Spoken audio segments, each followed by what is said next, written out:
The $350 million bridge project that made my career started with me helping some guy pick up his tools in a parking lot. Sounds simple, right? Wrong. That guy turned out to be Richard Hoffman, one of the richest men in America, and he was testing us. I passed. Austin Pemberton didn't. And that's how 20 years of getting screwed over finally paid off. I'm Mike Torres, 52 years old, and this is how it all went down. It was around 1:30 in the morning when Austin's text woke me up. Need final specs before 7 a.m. client breakfast. No delays, no pleas, no context, just his usual entitled demands. I'd been at Pemberton Construction for 2 decades, working my way up from apprentice to senior engineer. Austin? He'd been there 5 years and was already VP of Strategic Development. Amazing what having Daddy as CEO can do for your career trajectory. I dragged myself to the kitchen table and opened my laptop. The Riverside Bridge project stared back at me. 18 months of my life in spreadsheets and CAD drawings, load calculations, environmental compliance, safety protocols, every beam placement, every stress point, every weather delay contingency. This wasn't just another job for me. My daughter Sophia's medical school tuition depended on the bonus from this contract, and after my divorce 3 years ago, every dollar mattered. Austin Pemberton was a different story. Kid graduated from Wharton with an MBA and all the confidence that Daddy's money could buy. He had the presentation skills and the networking connections, but ask him about actual engineering and you'd get a blank stare followed by some buzzword salad about innovative infrastructure solutions. While I spent weekends on construction sites, Austin spent them at the country club perfecting his golf swing. The morning of the big presentation, I hit the first snag. The main parking garage was packed. Some corporate event had filled every space. I had to park in the overflow lot near the equipment yard, which meant walking through the construction staging area. Not ideal when you're wearing your one good suit and carrying presentation materials, but I'd dealt with worse. That's when I heard the crash. Metal hitting concrete, followed by some choice words that would make a sailor blush. I came around the corner and saw this older guy, maybe early 60s, kneeling next to an overturned toolbox. He was wearing a hard hat and safety vest, clipboard scattered on the ground along with what looked like inspection forms. Tools everywhere, levels, measuring tape, safety equipment. Now I could have kept walking. Had a presentation in 45 minutes that could determine whether I made senior project director or stayed buried in the technical ranks. But something about the scene reminded me of my Navy days. We had a saying in the Seabees, "You're only as strong as the guy next to you." This guy looked like he needed backup. "Let me give you a hand," I said, setting down my briefcase and crouching next to him. He looked up, surprised. "Don't need to trouble yourself. Know you office folks are busy." "No trouble," I replied, starting to collect the scattered tools. "Looks like you're doing safety inspections?" He nodded, gathering his paperwork. "Compliance review for the insurance company. They want everything documented before the big contract signing." We worked together quietly, reloading his toolbox. He moved with the careful precision of someone who'd spent decades in construction. His hands were scarred and weathered. Working man's hands. Reminded me of my old chief petty officer, guy who taught me that taking care of your people was just as important as getting the job done. "Most folks in suits just walk on by," he said as we finished up. "Navy taught me different," I replied, handing him the last of his tools. "We look out for each other." I grabbed a bottle of water from my truck and offered it to him. "Hot morning for site work." He took it with a nod of thanks. "Appreciate it. Name's Rick, by the way. Mike Torres. I work on the bridge project." Something shifted in his expression. Not surprise exactly, more like he was filing information away. "That's so. Heard it's a big deal." "Biggest contract in company history," I said. 18 months of planning finally coming together. "You do the engineering work?" I almost laughed. "Most of it. But you know how these things go. Engineers do the work, executives take the credit." Rick smiled at that. Strange smile, like he understood more than he was letting on. "Well, Mike Torres, thanks for the help. Not many people stop for the working man anymore." I checked my watch. 8:50 a.m. Time to go play my part in Austin's dog and pony show. "No problem, Rick. Hope the inspection goes well." As I walked toward the office building, I felt good about the interaction. Simple human decency, the kind my dad taught me growing up in El Paso. Help people when you can, treat everyone with respect, and remember that we're all just trying to get through the day. If I'd known that Rick was actually Richard Hoffman, CEO of Hoffman Engineering Solutions, and the man about to decide our company's future, I might have handled things differently.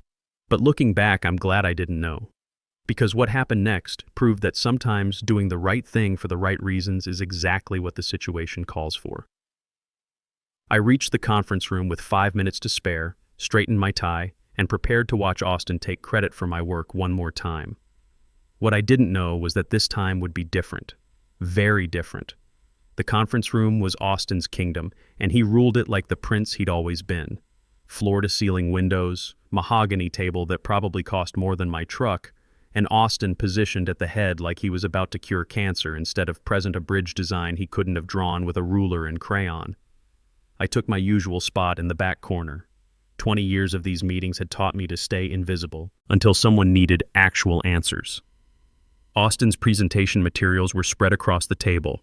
Glossy folders with the Pemberton Construction logo and Riverside Bridge Project, a vision for tomorrow emblazoned on the cover.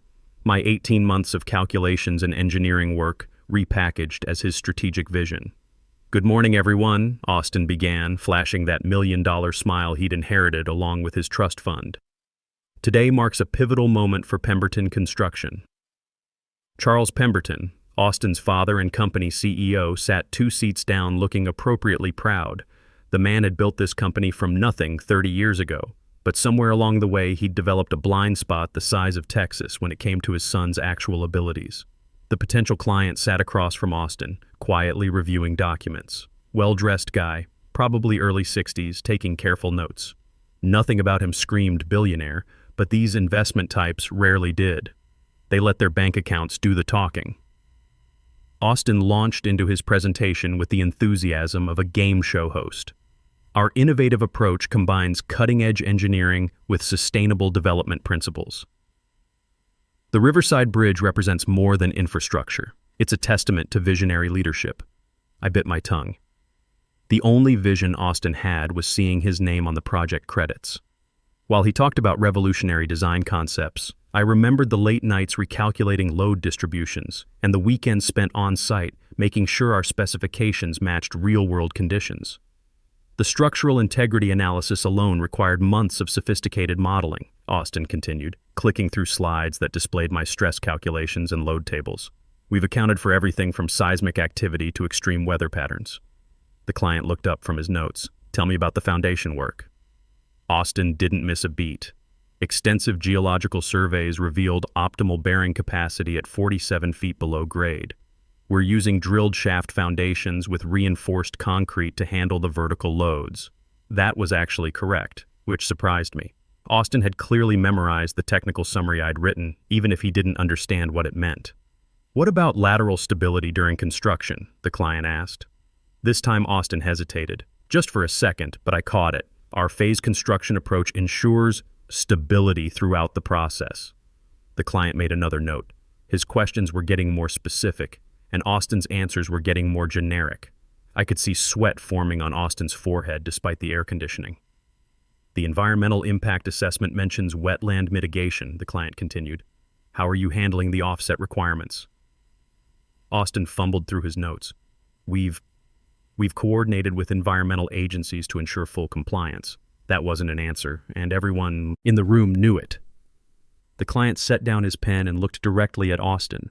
"Who actually designed this bridge?" The room went quiet. Austin's practiced smile flickered like a bad light bulb. "Well, our team approach means—" "I'm not asking about your team approach. I'm asking who did the engineering calculations." Austin glanced toward me, then back at the client.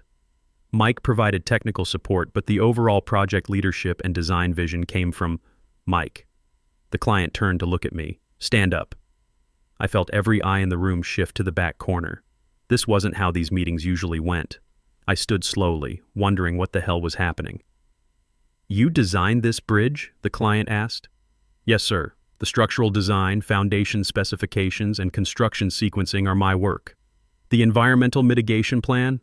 Mine as well. Took 4 months to coordinate with the Army Corps of Engineers and state environmental agencies." The client nodded slowly. And the load calculations Austin just presented? Every one of them. I can walk you through the analysis if you'd like. Austin's face had gone pale. Now wait just a minute. Mike is excellent at technical details, but I provided the strategic oversight. Strategic oversight. The client repeated the words like they tasted bad. Is that what you call taking credit for someone else's work? The temperature in the room dropped about 20 degrees. Charles Pemberton shifted in his seat, looking confused and concerned.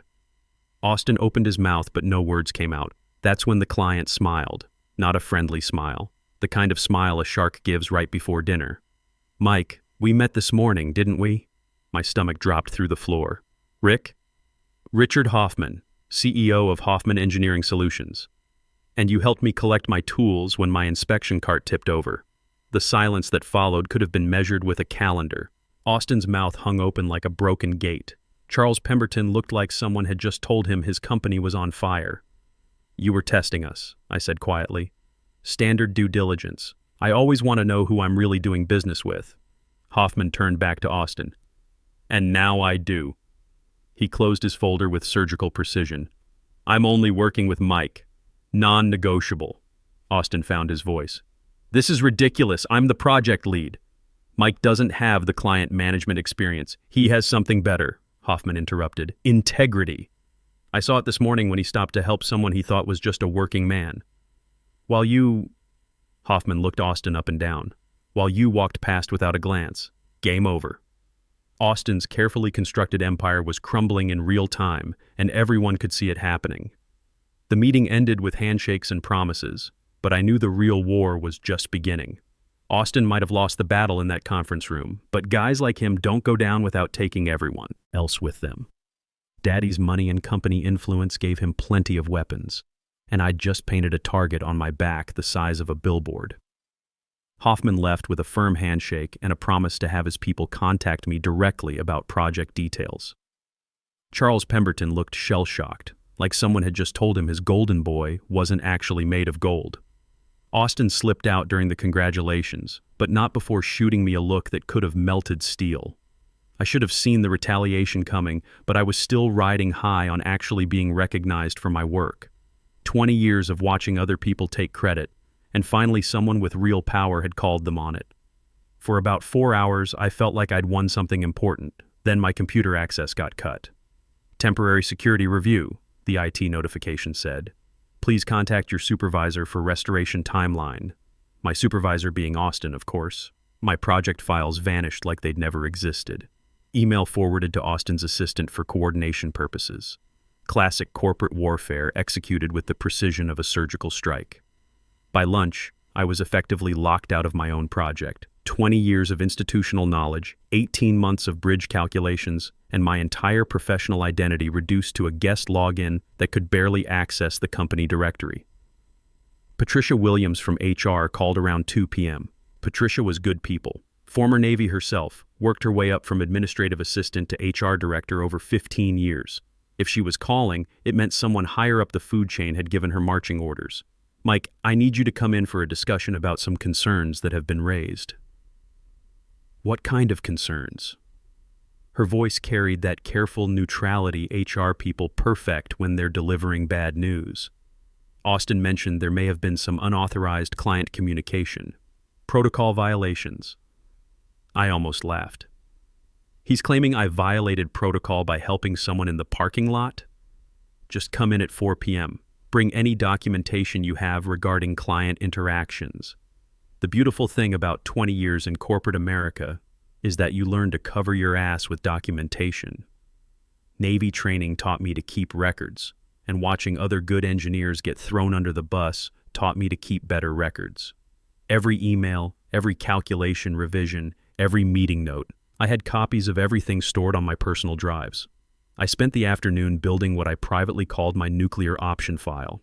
Time-stamped communications showing Austin's minimal involvement, project logs proving I'd done the technical work, security badge data showing my access patterns versus his, even metadata from Austin's original design documents, which turned out to be my preliminary sketches with his name swapped in. The really damning evidence came from Austin's own files. Kid was so arrogant he'd never bothered to cover his tracks properly. Email chains where he asked me to dummy down technical explanations for client presentations. Calendar entries showing him scheduling golf games during critical project milestones. Messages to his assistant about letting Mike handle the boring engineering stuff. At 4 p.m. sharp, I walked into Patricia's office carrying a folder thick enough to stop a bullet. She looked uncomfortable, which told me this wasn't her idea. "Mike, I need to ask about your interaction with Mr. Hoffman before yesterday's presentation. You mean when I helped him collect his inspection equipment after it spilled? You didn't know who he was? Thought he was a safety inspector. Guy needed help, so I helped him." Patricia made notes while I talked. "Austin claims you arranged to meet with Mr. Hoffman privately to undermine his presentation." I slid my documentation across the desk. Badge logs showing I'd parked in overflow because the main garage was full. Security camera timestamps proving I'd arrived at the normal time. Timeline showing less than 10 minutes between helping Rick and entering the presentation. Austin's claiming I orchestrated a meeting with a man I'd never seen before, in a parking lot I normally don't use at a time I couldn't have predicted. I kept my voice level. "That's quite a conspiracy theory." Patricia flipped through the evidence, her expression shifting as she absorbed the details. "This is very thorough. 20 years of Navy habits. Document everything, trust but verify." She spent 20 minutes reviewing my file while I sat quietly. When she finally looked up, her tone had changed completely. "Mike, I think there's been a significant misunderstanding about this situation. No misunderstanding from my end. I helped someone who needed it, did my job like always, and got accused of corporate espionage for my trouble." That evening, my phone rang.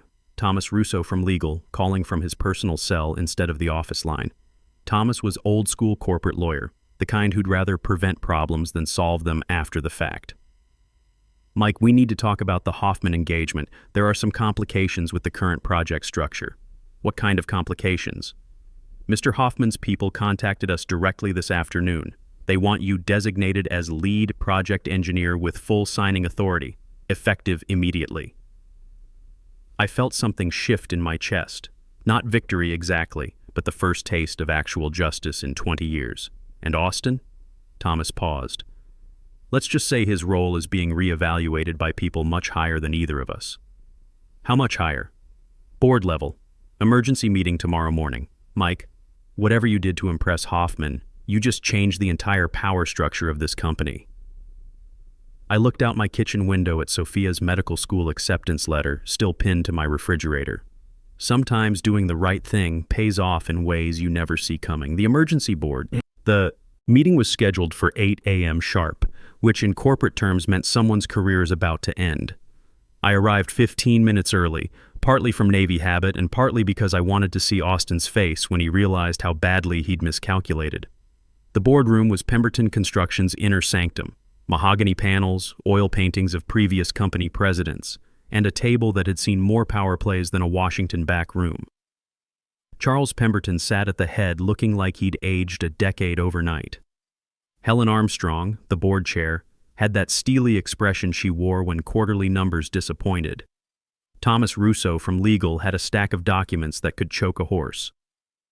Austin walked in 2 minutes late, which was unusual for him. Kid was normally punctual to a fault, especially when Daddy was watching. Today he looked rattled, like someone who'd spent the night trying to figure out how his sure thing had turned into a disaster. "Gentlemen, ladies," Charles began, "we have a situation that requires immediate resolution." Austin jumped in before anyone else could speak. "Dad, this whole thing is clearly a setup.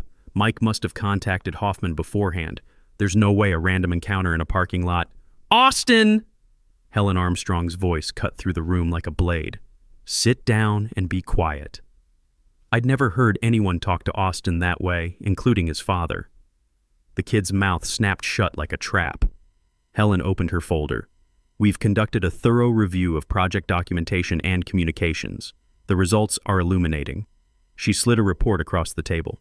20 pages of analysis, timelines, and evidence. My documentation from the previous day, cross-referenced with company records and verified by independent review. "According to our analysis," Helen continued, "Austin contributed minimal substantive work to the Riverside Bridge project.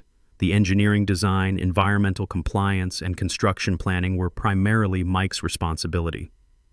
Austin's face went white. That's not accurate. I provided strategic oversight and client management. You provided PowerPoint presentations, Thomas Russo interrupted. We've examined the metadata on every file you submitted. They're based on Mike's preliminary work with your name substituted. The room went dead quiet. Austin opened his mouth, then closed it again. Charles rubbed his forehead like he was fighting a headache. Austin, did you or did you not claim credit for work you didn't do? I managed the project. Management includes delegation and strategic vision. Management includes honesty, Helen snapped. Mr. Hoffman isn't stupid. His company ran their own investigation before making any commitments. That's when Thomas dropped the nuclear bomb. Mr. Hoffman's people provided us with their due diligence report. They've been evaluating our company as a potential long-term partner. The parking lot encounter was their final assessment. Austin's face went from white to green. Assessment? They wanted to see how our people behave when they think nobody important is watching. Mike demonstrated integrity and competence. Thomas paused. You failed completely. I stayed quiet through all this. Sometimes the best strategy is letting your enemies destroy themselves with their own words. Charles turned to me. Mike, Mr. Hoffman has formally requested that you be named Senior Project Director with full authority over the Riverside Bridge engagement. What's your response? I accept, I said simply. On one condition. The room waited. I want Austin transferred to a position where he can't interfere with the technical work, marketing, business development, somewhere his presentation skills might actually add value. Austin exploded. You can't be serious. I'm a Pemberton. This company bears my family's name. This company needs to survive, Charles said quietly. And right now, Mike is the only one Hoffman trusts to deliver. Helen Armstrong smiled for the first time all morning. Motion approved. Mike Torres is hereby named Senior Project Director for all Hoffman Engineering partnerships. The beautiful irony wasn't lost on anyone. Austin had spent 5 years positioning himself as the heir apparent, and in one morning he'd been demoted to middle management by his own arrogance. Charles stayed after the meeting ended. Mike, I owe you an apology. I let family loyalty cloud my judgment about capabilities. No hard feelings, I replied. Let's just focus on building good bridges. He almost smiled at that. Hoffman was right about you. You've got character. The contract signing was held 2 weeks later. $350 million deal, with options for 3 additional projects worth another $800 million. They held the ceremony in the main conference room with local media coverage. Austin was noticeably absent, probably in his new marketing cubicle learning the difference between strategy and actual work. Richard Hoffman shook my hand after the signing. Mike, this is just the beginning.